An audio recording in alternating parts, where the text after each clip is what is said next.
welcome to the interview. I'm here with the amazing Carl, the founder and visionary of Third Eye Pinecones. Carl, will you tell us a little bit about Third Eye Pinecones, please? Absolutely. Third Eye Pinecones are a handcrafted jewelry pendant made from the center of the densest pine cone in the world. And it's a species of pinecone that can only reproduce in forest fires. And so we actually climb the trees and harvest these pinecones out of the top of the tree. It's one cut from the very center of each pinecone, right? The very heart of the cone, sanded down, polished up really fine, and then inlaid with stones and crystals like the moonstone piece that you're wearing right there. Beautiful. And along with Third Eye Pinecones, you work with an amazing, it's a charity, right? A nonprofit? A nonprofit, and they're called American Forest, and American Forest is one of the oldest and most renowned tree replanting nonprofits in the U.S. And what they do is they plant new trees in areas that have been devastated by wildfire, or by pests or beetles or whatever it is. They go in, they assess the zone, and then they plant trees, not just willy-nilly, but the kind of trees and foliage that the area actually needs to be able to thrive again and grow into a new forest. Will you tell me a little bit about the story behind Third Eye Pinecones? You were living in a treehouse, right? Yeah, I was living in a treehouse.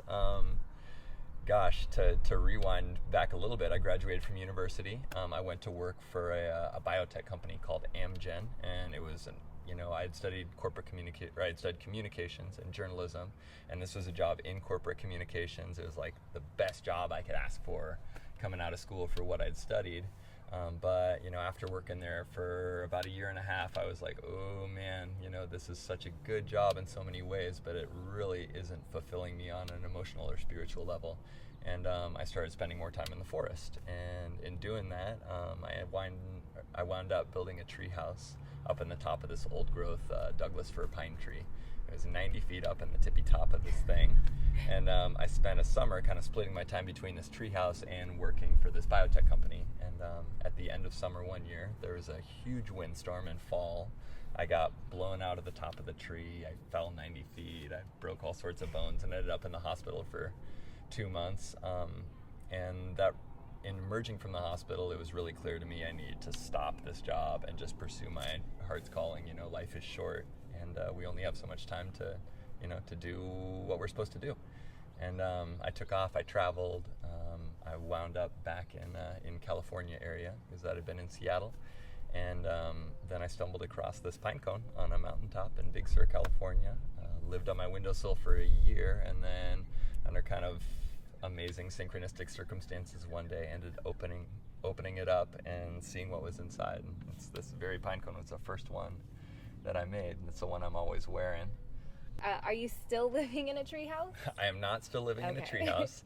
We do have a pretty cool little tree platform up again about 90 Nice. feet in our backyard right now in Santa Cruz, California. Nice. So I still like to hang out in trees. That hasn't scared me away from it at all. If anything, I guess it's just deepened my connection with trees and also given me a newfound respect for heights. You gotta be careful up there. And so, do you have a motto that you live by, or a life philosophy that you live by?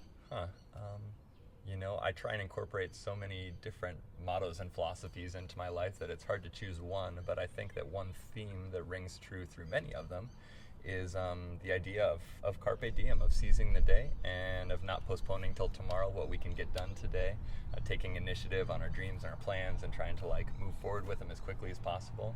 And I feel in my own life, and I see in other people's, when they just remain committed to taking care of the things they need to do or that they want to do today rather than waiting for the future, that things tend to work out pretty well.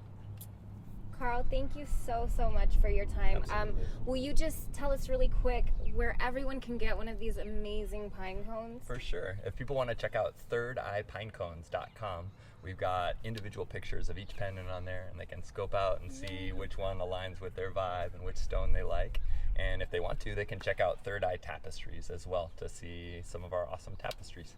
Carl, again, thank you so much. It's Absolutely. been such a pleasure. Yeah, thank you so much. Check out Third Eye Pinecones. Till next time, guys.